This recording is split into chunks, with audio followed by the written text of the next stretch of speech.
The views and opinions of the host and guests are their own and do not necessarily reflect the position of the management and staff of Guardian Network.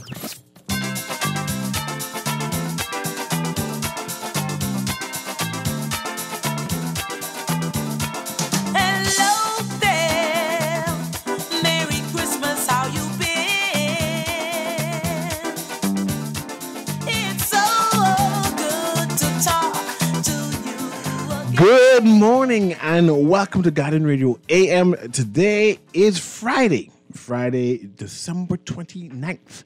It's a little after 11 o'clock in the morning. Once again, this is CA Newry, and we're going to be talking history.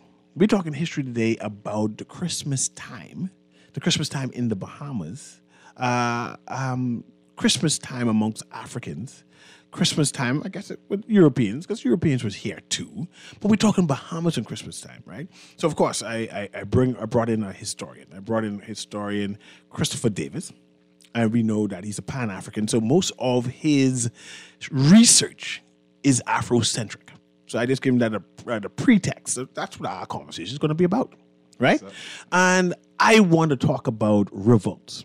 This topic is important to me because I just don't know. I've been challenged on this before, and I said, well, I haven't done the research. So I said, perhaps I can get a historian to guide me through. So when I have these type of conversation, I'm able to give proper information on it, right? So without further ado, I'm going to have Christopher introduce himself again, and then I'll start poking him with some questions about African Revolution in the Bahamas. Did it actually happen, right? Talk about some plantations that exist. Talk about some family trees and family lineages, general information about that. And so if you're interested in that, call. The numbers are 323-6232, 325-4316, 325-4259. And of course, if you're on the Family Island, it's 242-300-5720. So, Christopher Davis, where you be at nowadays? Well, I'm at Clifton Heritage Park, and out of Clifton Heritage Park, be as a manager now of research and the gift shop, several other things. Excuse me. And in my role at Clifton, I have been pushing my, of course, African narrative, more so the narrative that is more reflective and more relevant to the majority of Bahamians today. So happy to be here, and in order to be here. Thank you. Okay, thanks. So let's start our conversation and speed up this conversation, right? Have there ever been any successful slave revolts in the Bahamas? Well, overly successful, we would know that the most successful revolt uprising would have been the Haitian Revolution. Now, in the Bahamas, we have had successful revolts in the context of how it influenced the broader struggle and movement for all Africans, enslaved Africans, in the Western Hemisphere. And ironically, some of these things typically happen around the Christmas season. And so, yes, in the Bahamas, we've had several revolts and other incidences of resistance, including arson, the concept of the Saltwater Underground Railroad, and probably being the country with the highest runaway rate per capita as well. No, let's say that again. The Bahamas had a lot of runaways? Oh, yeah, man. We was running away like crazy. But no. I can't let you slide. And the reason why I can't let you slide is the narrative, what I learned in history class. We were the best treated Africans, enslaved Africans in the Caribbean, in the region, compared to the United States, definitely compared to Haiti and South America, right? We were treated good. We had days off. We got access to farm. And you saying that we had runaways? Oh, yeah, big time. So just for an example, even on the plantation that belonged to William Wiley, which is actually now at Clifton Heritage Park, where I work, you even see that some of the enslaved people that he empowered, so we're talking about the driver, the cook, the overseer, even they ran away at certain times. So in 1800, for example, you had Sue Eve, who was a Mandingo African who was brought to the Bahamas by Abraham Eve, the brother of Joseph Eve, who invented the cotton gin. So here we have William Wiley, who was one of the major ones touted by may she rest in peace, Gail Saunders, Michael Creighton, and others, as this quote-unquote benevolent slave master. Yes, he's benevolent. But I have found a newspaper article actually that dates back to about 1815, where he's bragging about how he made £5 an acre, and at the time his property was over 1,000 acres a year. And in those days, that would probably have been well over $1 million in today's money. And he did that by working enslaved people for 16 hours a day. So I don't know where people get this narrative. Now, things were different in the Bahamas, but at the same time, if you actually want some proof, anyone can go on Google right now and download the life of Mary Prince, the life of a West Indian slave. She spent time enslaved in Antigua, a little bit of time in Bermuda, Jamaica as well, and parts of mainland North America. And she said that her worst experience as being enslaved was actually in the Bahamas. And she was mostly employed in raking salt. And raking salt was just as tedious, just as deadly, and arguably more deadly than working on one of the sugar plantations of Haiti or one of the cotton plantations of Georgia. But for anybody, I could run on and on, but I could dispel that lie about Bahamian history in 1 minute. So most of our enslavers and slave masters were these people that we call the loyalists, right? Those were people who were in the present-day United States, not the 13 colonies at the time, or wherever you want to call it.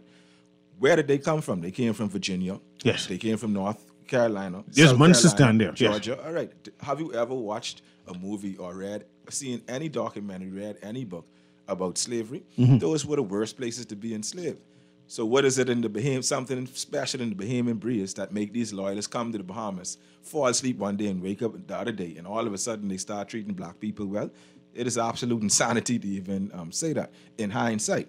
The problem is, too, that many of the people that observed slavery in the Bahamas were, in fact, the enslavers themselves. So you have people like Daniel McKinnon, who was a pro-slavery advocate, who came here and was talking about how nice the slaves was treated, talking about slaves being enslaved Africans, being sold out of what is today Pompey Museum, which was Vandu House at the time. But the two documentations that we have from people who is experiencing that comes from the woman I mentioned before, Mary Prince, who actually went on to be one of the first published British black women. And if we had to pick one person who swung their mighty sword and ended slavery, it would have been her. So while William Wilberforce was strung out from his opium addiction that he was taking, I believe, to treat bronchitis or some disease, she was the one going door to door and tugging on the heartstrings of the British public that even made it possible for emancipation to happen. These alternative narratives. And this are our people now. So the slave ship Creole, I think that's the slave ship Creole. Yeah. Few Bahamians know about this. Black Americans, African Americans have this as a heroine story. Yep. Right? They have that as one of the most successful revolts in their history. Yep. But where did that happen? That happened right 100 miles east of a place called Hole in the Wall, which is southeast of the island of Abaco. That can't happen until the Bahamas with Bahamians not knowing. Like I said, everyone who is an African American, right? Of course, I'm using these general and broad terms, right? Knows about the slave ship Creole. It's a big thing in African American history and culture. They tout it in all the story books, and you trying to say something as grand, as big, as divine as that happened in the Bahamas? Oh yes, it happened in the Bahamas. Not only did it happen in the Bahamas, I would argue that many of our ancestors actually participated in the success of this revolt. Give me a narrative, because I'm not sure you're trying to say we participated. What did I say? Because I have roots in Abaco, and I'm trying to say that perhaps you're trying to say one of us helped in that Creole revolution. Well, this is a very, very long and powerful story. And this story actually ended in our beloved Gambia village, where we like to go every Sunday, to party and eat some nice tropical conch salad. And they're actually descendants of a man named Elijah Morris, who lived in Gambia Village, who was one of the leaders of this slave revolt that we talk about. The reason it's considered the most successful is because it ended with the freedom of about 145 African Americans. Many of them ended up getting married, and the leader, Madison Washington, he was actually one of the characters that inspired the movie Django Unchained, because from his perspective, much of it was being done to rescue his beloved wife, Susan Washington, whose name I saw on the manifest, even though there was a big age gap between the two. However, what is true is that when they finally took the ship, a few miles east You're of going, Abaco. you're going too quickly. Okay, go The ahead. ship was sailing through the Bahamas, and what happened? Well, it wasn't sailing through the Bahamas. It was kind of off course. They were considered refractory and disobedient enslaved people who were being transported from Virginia to New Orleans. And in the process of that transportation, they ended up in the Bahamas. Now, what is interesting is this is a part of the concept called the Saltwater Underground Railroad that I mentioned last time. And this was not the first time something like this happened. This is just the first time it happened in an all-out revolt or mutiny that was successful.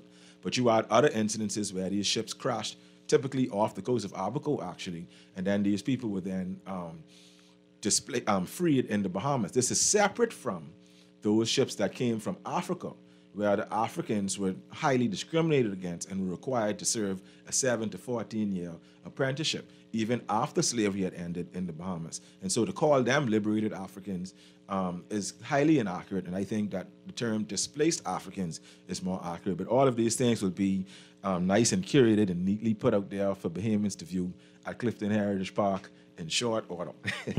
But finish with the slave ship Creole. What happened? Okay, so what happened was they took over the ship. Madison, Washington, and Elijah Morris were the two dominant leaders. They had learned from other incidences. Now, I have to segue from this because there was another famous slave revolt on a ship that occurred in the Bahamas, and that is the famous Amistad Revolt. Amistad didn't happen. I watched that movie. I watched Amistad. But let's finish Creole, then we do it quickly, and then we go to Amistad. Because I watched Amistad. So when and they ain't mentioned the Bahamas. Of course not. So when they took the ship, their first thought was to go to Liberia, which was this new colony where freed African Americans were supposed to go, but they didn't have the provisions to do that. Then they said, let's go to that place where Lumpkin slaves were freed, quoting that. So Robert Lumpkin was the wealthiest man, big-time slave trader in Virginia at the time. And these people already knew that he had lost a sizable chunk of his enslaved population in the Bahamas. And this was something that was known among the black population, the African population in the Bahamas. And by the time as that ship entered right there in the harbor where the cruise ships are today, right where Pompey Square is today, that is where this revolt ended. And by the time as they pulled in there, they were being escorted by hundreds of typical Bahamian sailors, most of whom were black. And we were parading and celebrating in the streets. And the second that ship landed, 129 enslaved African Americans got their freedom. You're trying to say that this happened to the Bahamas and Bahamians are not aware of it? That Africans came from over the hill Yep. and helped these mutineers, African mutineers, when they found they here in Nassau and said, y'all free now, y'all ain't going no place. Yep. Oh, yeah. And because I remember one time, United States wanted to be compensated. That's the same story? Yeah, okay. the same story. Do that part and we'll skip. And actually, as a matter of fact, they were compensated. You see, this is the farce of these notions of freedom and stuff, especially when it's done at the behest of the enslaver themselves. There was always a compensation involved. And in 1853, they were compensated for the Comet, the Creole, and the Anconium. All three of those ships were American slave traders that either crashed or had a revolt in the Bahamas, and then we freed them. And then the Americans gave mad because we stole their property, and that was where the British government had to compensate them. And we're going to the Amistad story now, but I want to summarize that. Apparently, it was a congressman's slave ship or property, whatever it is, and that the United States petitioned war and say that they're going to declare war on the Bahamas and invade the Bahamas or some sort like that, and then, unless they get compensated. And that's where the British government say, okay, the Bahamas is a protectorate of the United Kingdom, therefore let's pay this bill off, something to that effect. Right, it was something to that effect. Okay. And then notice now, this is about 10 years before the Civil War then started. Yes. Where the Bahamas participated On the other side. On the wrong side. On the wrong side. And people forget that we supplied the southern states, the enslavers, during that time by giving them supplies. But let me hear about this Amistad story, because I thought that happened in the United States. No, so the Amistad, what actually happened is they arrived on another ship. All of this is actually in my book, Black Rinse. All that I'm talking about now is in my book, Black Rinse. So with the Amistad now, they arrived in eastern Cuba, and the Amistad ship was actually the ship that was taking them from eastern Cuba to western Cuba. These were people that arrived from present-day Windward Coast. So many of them were Mendes, Mandingos, Temnes, Serras, Wolofs. These are those people. Many of them were actually Islamic as well, you know. Now, and as a matter of fact, they had the highest rate of slave revolts on ships. And we can talk about another one in the Bahamas right after we talk about this one. So when they was going from eastern Cuba to western Cuba, that actually happened just south of Ragged Island. Okay, that's where the revolt actually happened. They took the ship. Then, according to the court documents, they were in the Bahamas for upwards of 2 months. So sailing around. All right, then. So let me ask you this. How can a ship, because that voyage was only supposed to be for 2 days, and anyone who's a captain or know about boating, you have to prepare well when you're going on sea, right? So how is a voyage how they survive for 2 months on a voyage that's supposed to last 2 days? You understand? That means they had to stop someplace. They stopped 3 places. The first place they stopped was New Providence. Now, this is in 1839, crucially. After 1808, when they say they end the slave trade. And this is where you see the false narrative of British so-called liberating Africans in the Bahamas. Because this actually came mostly, from us. And there was a lot of politics involved. You see, this was a ship that was taken by Africans, not African Americans now, not people, not quote-unquote Creoles who were born in the Western Hemisphere. These were taken by Africans who were viewed as savages, as devil worshippers, and all of these things, right? So when they stopped in New Providence, surprise, surprise, they were denied entry by the colonial government. You understand? And, of course, this is why we made sure in 1841, 2 years later, when the Creole arrived, that wasn't going to happen again. No, they ain't getting no denying this time. All right, you get it. Now, back to 1839 with the Amistad. Then they went to another island. Now, this one ain't gonna surprise you, Mr. Newry. The other island they landed, I'll actually give you 3 guesses. So they landed on another island, and they ain't even hear what they had to say. They rolled them out quick. Abaco? Well, that good guess. No, not that one. Spanish Bell? Good guess. I know. Where Long Island? Long Island. Okay, go to Long Island. What happened? They got rolled out. Even worse than they got rolled out in New Providence. As a matter of fact, I don't even think they was able to, speak to them like that. They just like, keep it moving. You're all black Africans. Anyone who come there and boat, they's run. Go ahead. Just finish the story. Now, then they ended up off the coast of Southeast Andros, where we see Driggs Hill, where we see Congo Town. As a matter of fact, a man named Boatswain Wiley, who changed his name to Griffin, and his wife Chloe, who had run away in 1821 from the Wiley plantation, they were then sold to the Moss, the dreaded Moss family, in 1823. But after slavery had ended, him being a Congo African himself, he moved to Congo Town. And I'll bet you that Boatswain was one of the people from Congo Town, from Driggs Hill, who assisted the Amistad rebels by giving them provisions, giving them water, giving them food. And they settled and they docked right on Green Key so that the colonial government wouldn't be able to find out what was happening. But how they managed to get back to the United States?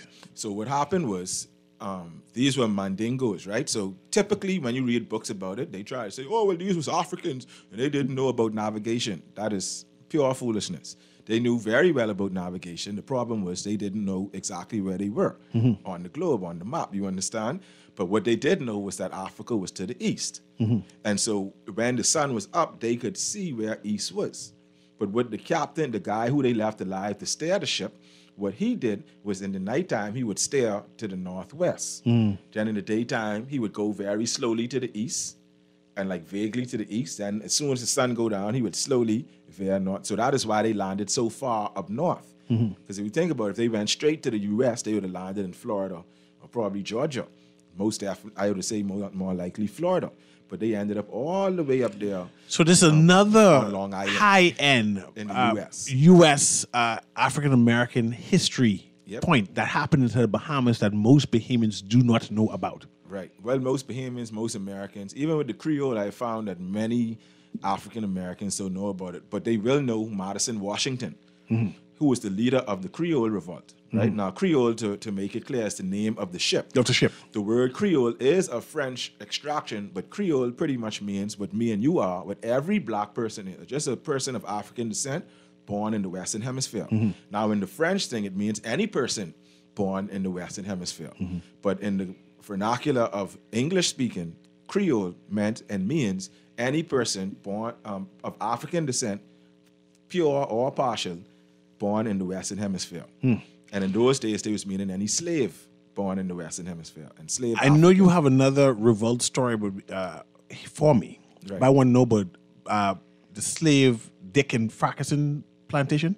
The one who shoot after the slave master. Oh yeah, there we go. So who was that? That is Dick DeVoe. Dick DeVoe. And that is one of the revolts we should focus on. This actually happened around Christmas time and because of Christmas time.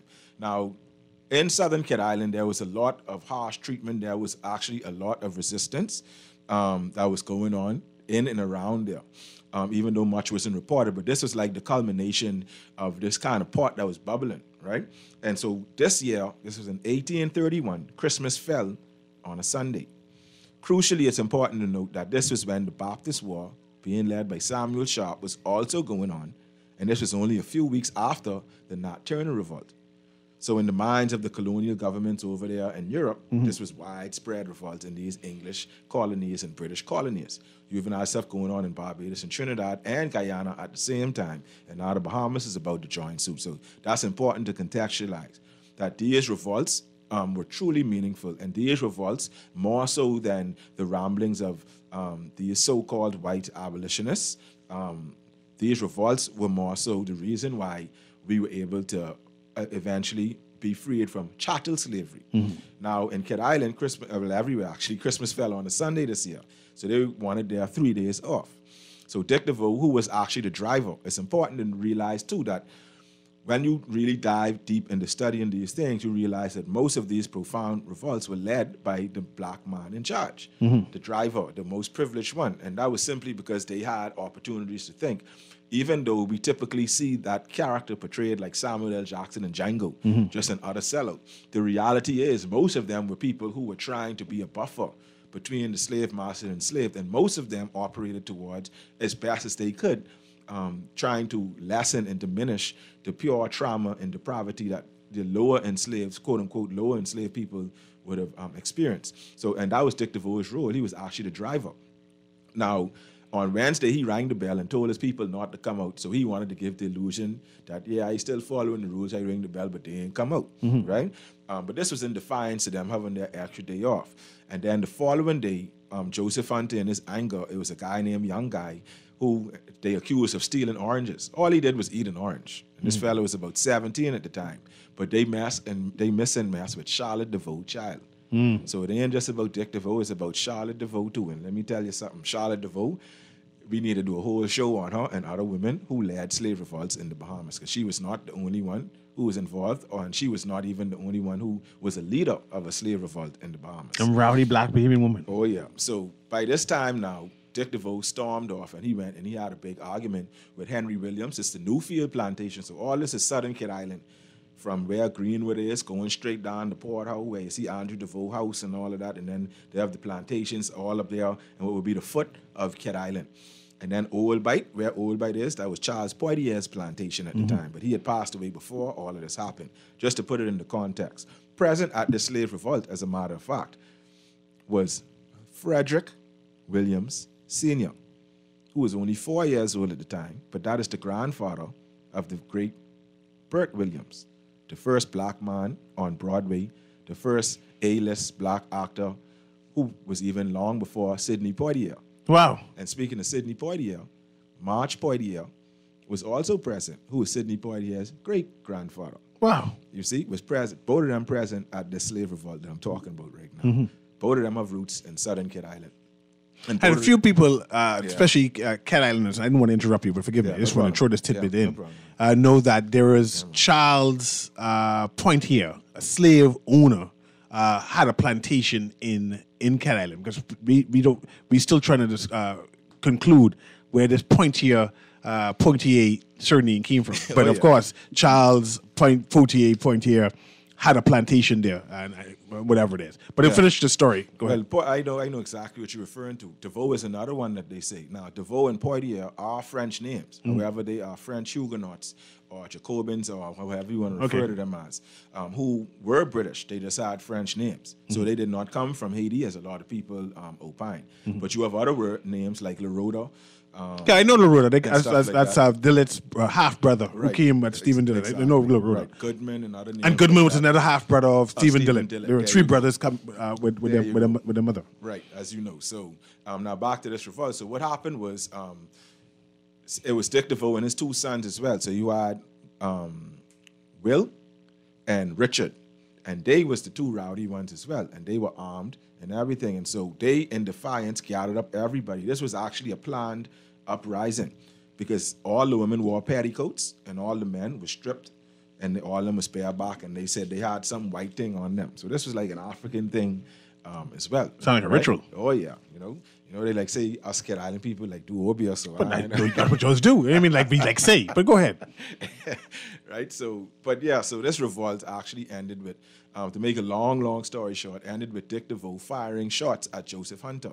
Charlotte DeVoe and another sister of hers, Linda, they had picked up these rocks and they had guns pointed at them. And I believe that this is what spurred Dick DeVoe to then fire shots at them as well. And then he ended up running away, right? But his sons, there were many things that were said. So Dick DeVoe told Henry Williams to his face that they don't respect and they don't want Joseph Hunter to be their master anymore. And he never did any good for black people.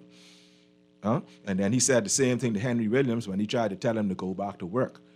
You see, so when we get evidence from the enslaved people themselves, not one of them say that slavery was easy in the Bahamas. Find me an enslaved person that says slavery is easy. There is one actually, but let me be a little crafty in this. One of them, we have one documentation of a former slave saying slavery was good, and that was from Sam Hunter. Sam Hunter was the one that testified against the 9 people that were put on trial for this uprising in Kid Island. So what's the conclusion to that?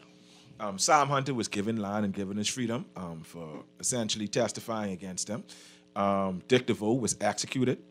His 2 sons and young guy and one of the women, Charlotte, were also ordered to be executed. But then James Carmichael Smith famously said about Kid Island that he did not execute the other ones because a chain of such feeble links should not be strained. Because during their imprisonment, what a lot of people don't know was Kid Island was turning upside down during their imprisonment. Because these were people who were known and who were loved, particularly that Charlotte DeVoe, the Obia woman, as I like to call her. You see, in the mid-1820s, and this is the research of Bahamian artist, and I call her historian too for this incredible find that she made. There were letters in the mid-1820s that were accusing Charlotte of poisoning the slave masters from southern Kid Island. So I can pause right there, right? And people get confused what Obia is. Yes. And Obia, it was mostly rituals, not worship, right? And what they call bush medicine. Yeah. Because when they made Obia against the law in the Bahamas, they were making bush medicine against the law, right? Right. And what they was afraid of was getting poisoned. Yeah. They said, man, they poisoning us and they killing us. They practicing Obia, right? And you're saying that Charlotte was doing Obia. She's mixing and killing people. Which is accused of doing such, I guess. Well, the evidence is quite strong because anyone who knows about the history of that area, all of those people, all of the enslavers, Sarah Poitier, Joseph Hunter, and all of them died within like 2 years of each other, right around the end of slavery. And during the apprenticeship period, because when they ended it, so when they said they ended it in 1834, they had to squeeze another 4 years out of us.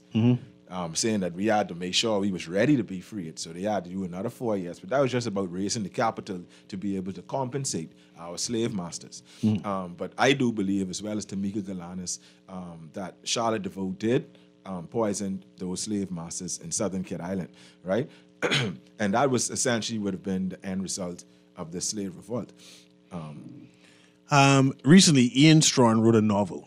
I have no. And sorry, his sons were sold away from those plantations as well. One ended up in Rum Key, and the other one in Turks and Caicos, I believe, on a salt plant, salt salina, raking salt. Okay. Yeah. Ian Strawn just wrote a book recently, which gave a narration of he created a narrative on poor black Kate. Right. Anyone who did history know about the name Poor Black Kate, and by extension, Kate Moss. Yes. Right? And he gave a story of why Kate's father punished her. Right? And you made a story about the overseer or the driver trying to be the buffer between the African and the plantation owner. Certainly. Right?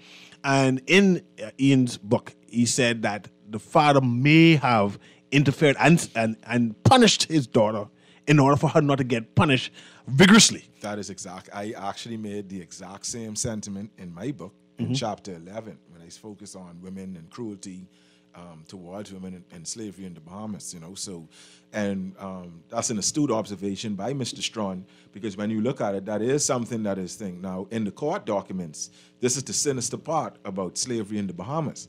They tried to say that, oh, well, this little girl was so rude and this little girl was so defiant that even her father whipped her because he was so upset. And that's not the case, as Mr. Strawn also observed, right? So what happened there is this is just him taking the whip.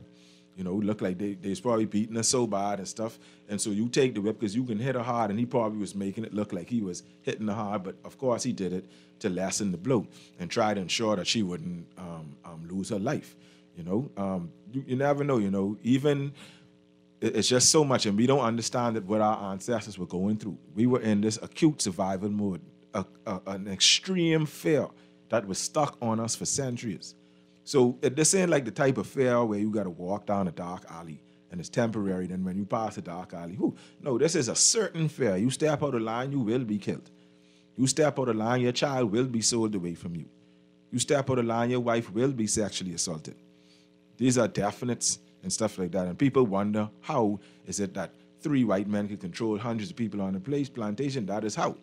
It is like if the gang MS-13, the big horrible gang that I don't want to disrespect in no way, shape, or form. Yeah. Of course not. Disclaimer, go ahead. Right. But let's say a little boy, 11, 12-year-old boy, who is the son of one of the leaders of this gang, walking here right now, slap you and slap me. I can take it. You can take that. Me and we'll probably take our belt off and spank shorty. Like we could deal with him.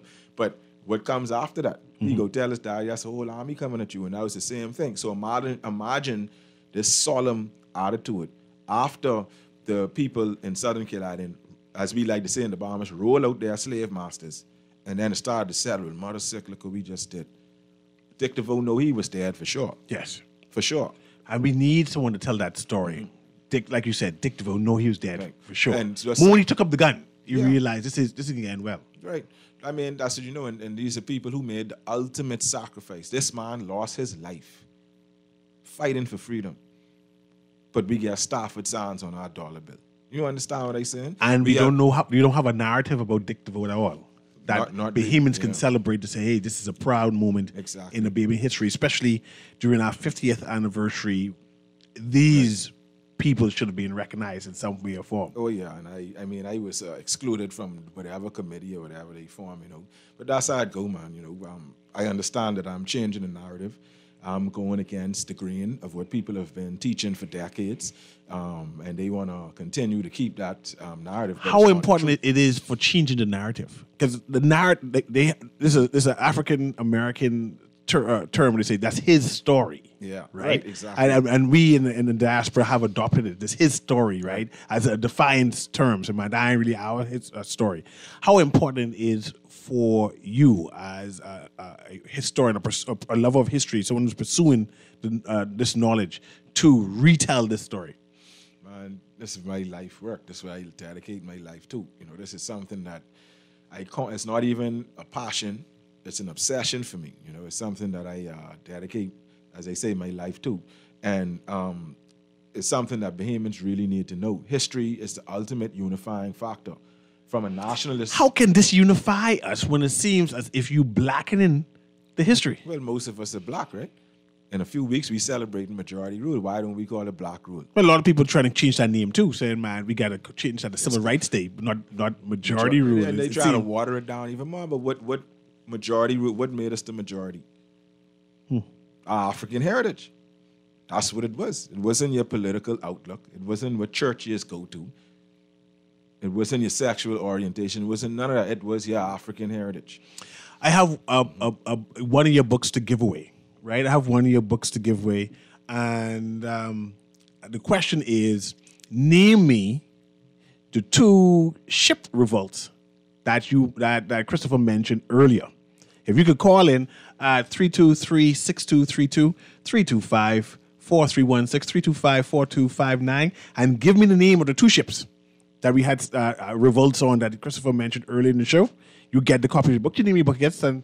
Black Rinse. Black Rinse. A new perspective of the history of the African diaspora. And give me some topics and themes that's in the book. The Saltwater Underground Railroad, the true origins of John Canoe and who the man and our hero John Canoe actually was. Enslaved women in the Bahamas, changing the narratives on these loyalists. That chapter is called The Bukra and the Conky Joe. Slave revolts on the water, slave revolts through arson, slave revolts on the plantation, people that ran away You had the topics? and died for our freedom, people like Kwamino, the Bahamas' first and only revolutionary, who's an actual warrior of John Canoe, who tried to take over the entire island of New Providence, beginning with killing Governor Fitzwilliam. We can talk about that next. We're going to take a quick commercial break. Call I See You if you get the answer. This book, I had to buy my book copy. You could get this book free if you know the answer. This is Guardian Radio AM. We're taking a short break. We're talking to Christopher Davis right now. We're talking history, Bahamian history, but we're looking at it from new lenses, a different narrative. And it's important to tell our story instead of his story. We'll be right back.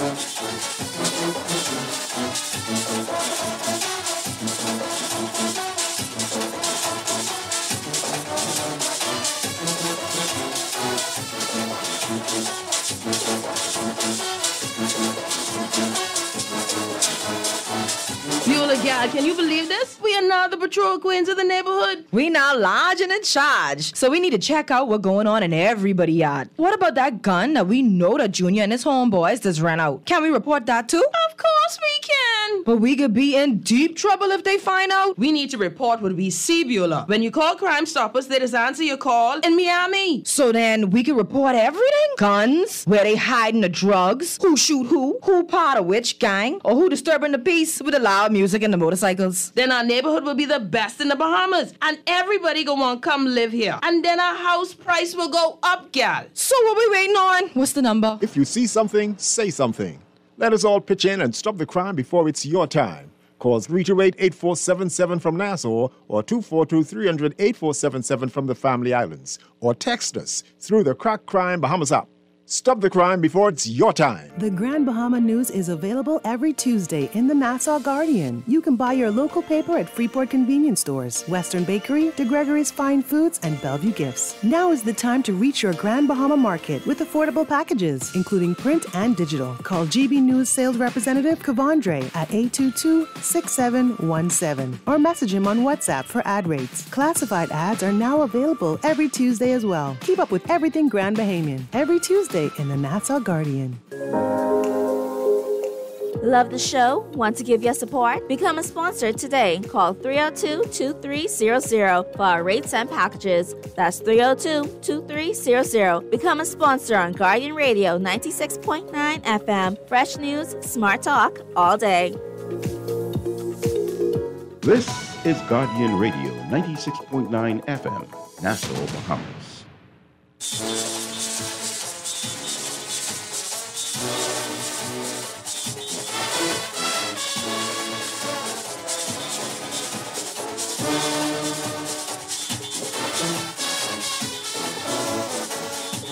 And welcome back to Guardian Radio in the AM with C.A. Newry. We have a caller on the line. We go to the caller. I remember this Corino person. That's from Island of the Stream, right? But the name you say sounds different. So I want to know that story because I know Dick DeVoe tried free 120 Africans. Yeah. And you try and say this Corino tried to free... Hold on. Let me go to the caller first. Caller, are you there? Yes, good morning. Good morning. You trying to go get this book? I have a book, so I would not give you the answers. I do know the answers because I have read. When you coming on my show, man? We supposed to make an appointment and you ain't reached yet. No. You. Yes, I know it's me. To get back to me, yes. Mr. Newry. Yes. And I'm still waiting for that invitation. The invitation is there. I need you on the show. I want to congratulate Mr. Davis for the wonderful work that he's doing. I want to commend him for the stand that he's taking to help to educate our people. Yes, and I want to lobby along with him because the government of the Bahamas and the Ministry of Education in particular to incorporate mandatorily in our school curricula the history, the true history of our people, such as his research and others. Yes, so I just called simply to thank him, and hopefully we will get the message. And Mr. Newry, thank you for the opportunity to bring Mr. Davis on so that he can help to educate our people. Until we know our true history, we will never, ever be free in this country. Thank you very much. Thank you very much. Happy New Year to both of you and your families. All the best in the new year. Thank you very much. That's Freddie Money Jr. there. Of course. Yes. And he said it even better than I could. You know, that's how important our history is, you know. You have so many lies that Americans believe and all. They have their Second Amendment rights and all of these different things. But it unifies them. You understand? Mm-hmm. And that's what people have to realize. This history will unify us. There'll be some tough pills to swallow along the way, of course. But what it will do is unify us. Certain things we won't stand for if we learn our history. I find a lot of Americans are telling Bahamian history. Yeah. Right? That we are hearing it secondhand. And say, that happened in the Bahamas? And how come I don't know about that, right? Like the Creole, no, I can't say that name no more because that's part of the answers. If anyone want to get that book, again, the number is 323-6232, 325-4316, 325-4259. You can call in, and if you give the two ships, we was mentioned on the show, I can't mention it no more. If you give the two names, you get a copy of Christopher Davis's book, where it goes in detail, and he was given a list of the top topics, right? And one of those topics was the African. Right. Let me pronounce it. Pronounce the name again for me. Kwamino. Means born on a Saturday or a Friday. So. And I remember it was referenced in Island of the Stream.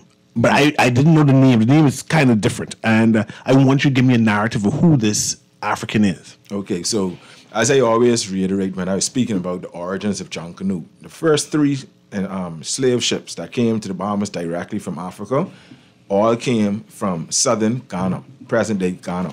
This is where the people came from. The first one, as a matter of fact, brought the physical warriors of the great Ahanta king, John Canoe, a.k.a. John Quao, the first, to the Bahamas. That ship was owned by Governor Finney. The second ship was called the Nassau, and that also came from the same region, as well as taking a few from the present-day eastern Ivory Coast as well. And they brought about 129 enslaved, African captives who were then enslaved in the Bahamas. It was one of those two ships that this man that we are talking about, Kwamino, arrived on.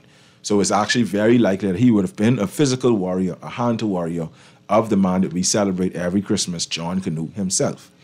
Now, when you understand Caribbean history and history in general, virtually every country, particularly in the English-speaking Caribbean and English-speaking Americas, we should say, has this proverbial Akan hero, a hero from Ghana. And all of these heroes were either maroons or revolutionaries. So in Jamaica, of course, you have the most famous one, Queen Nanny. Mm-hmm. You also have Captain Cujo, Quao, and others. Yes, and they celebrate them. So I want to know how come we ain't celebrating. Well, we know why, because we have always had this whitewashed narrative. That is why my book is But I don't know about him. I mean, I reference it. I know the name. Right. But to tell me the narrative, how is he important? So he is important because he is the Bahamas' first and perhaps only true revolutionary. And he devised a plan like his counterparts throughout the Caribbean. So you have Kofi in Guyana. All of these people have these Akan names, right? And so what this does is this includes the Bahamas in the broader pantheon of Akan heroes of the Americas.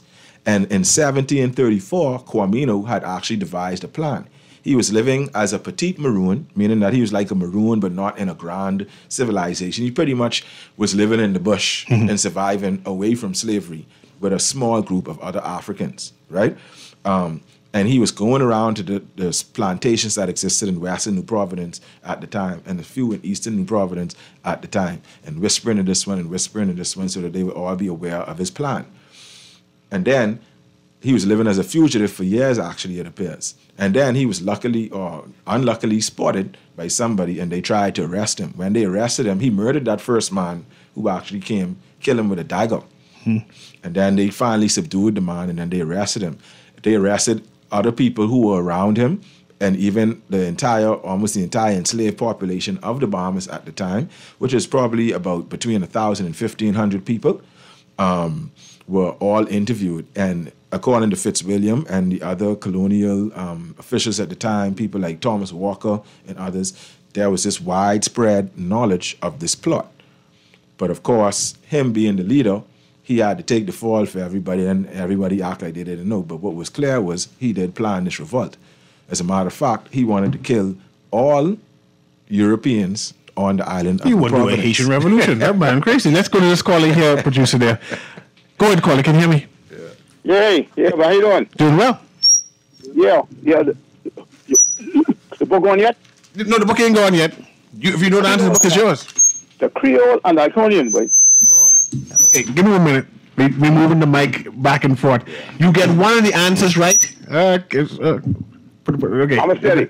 No, go repeat your answers again. Choose 2 answers, and then we'll see if it's right.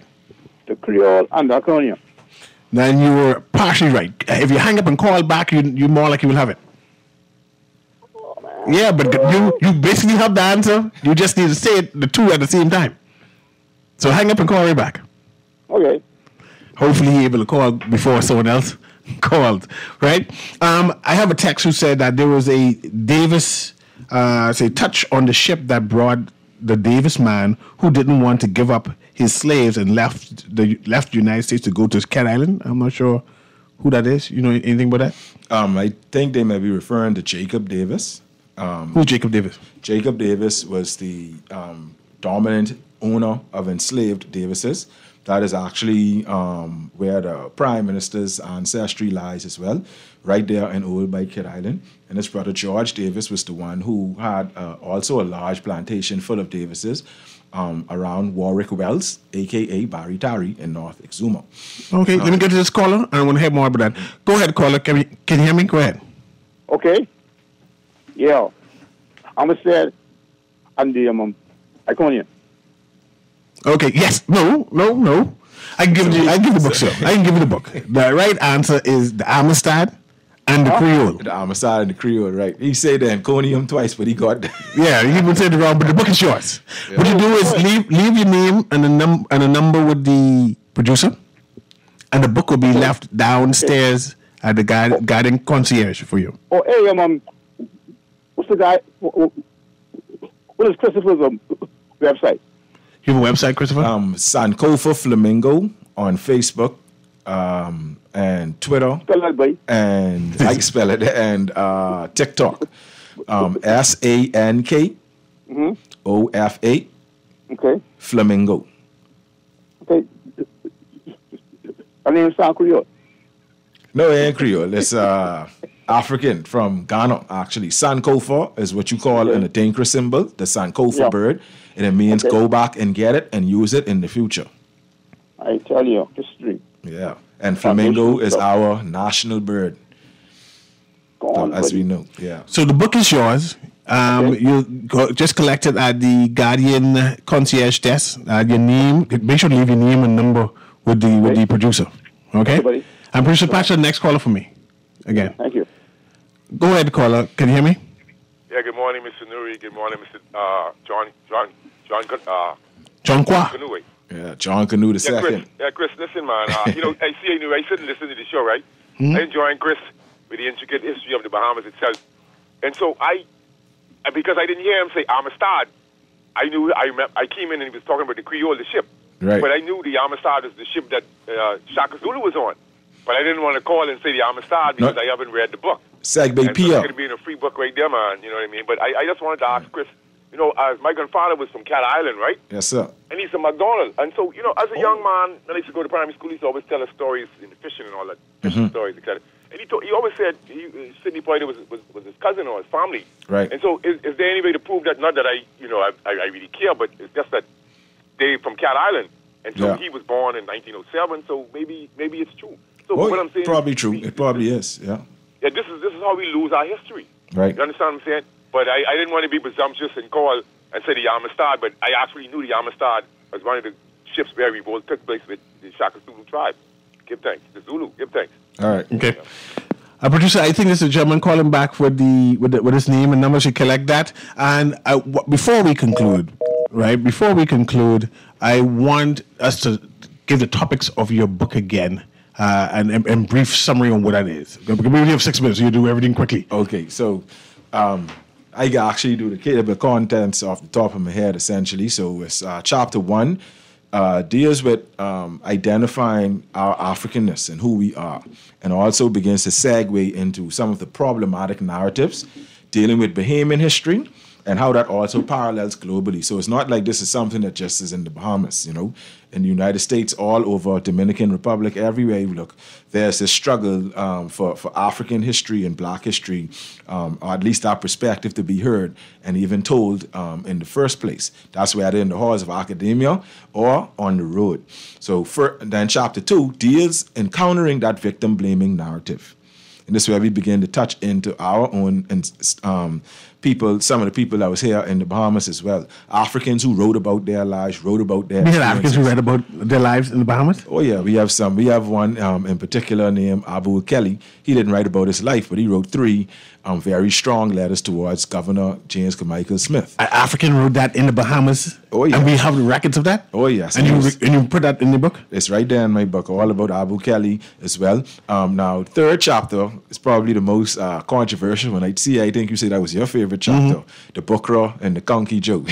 And a few people know what Bukra is, but for them, I call it a Gullah Geechee word, meaning white man. Right, exactly. It's an old Gullah Geechee word that means white man. Not even in a negative or positive context, it just means white man. Yeah, they came across and said, the Bukra is here. Yeah. Right. And mind you, I argue with Nicolette Bethel that this Gullah Geechee language and this Bahamian dialect is a plantation language because we share this Bukra language, and Bukra spoke this dialect also. Right. But that's me. My research different. It's a mixture. It's a mixture of the two, you know, because in that colonial space, you will definitely have that, of course, thing. You know, the reason we don't use Bukra anymore is because the white people say it's a negative word, and they could beat us if we use it. Yes. So we don't use the word Bukra no more. Exactly. You see. Finish with the book. Now, chapter 4 and 5 is when we segue into our great hero, John Canoe. So chapter 4 deals with these myths and this African celebration and how these myths occur